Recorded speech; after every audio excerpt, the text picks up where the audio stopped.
What is the maximum of protein should a person consume every day? The maximum amount of protein a person should consume every day can vary depending on factors such as age, sex, body weight, activity level, and overall health.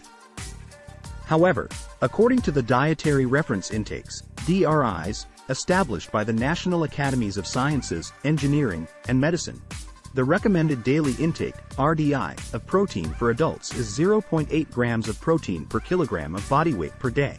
For example, a person who weighs 68 kilograms, 150 pounds, would need about 55 grams of protein per day.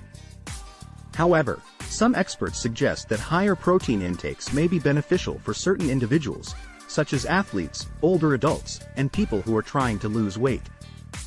In these cases, protein intake can range from 1.2 to 1.7 grams of protein per kilogram of body weight per day.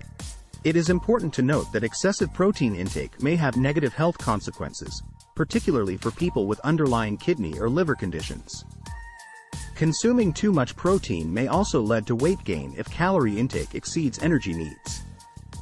Therefore, it is recommended to consult a healthcare professional or a registered dietitian to determine the appropriate protein intake based on individual needs and health status.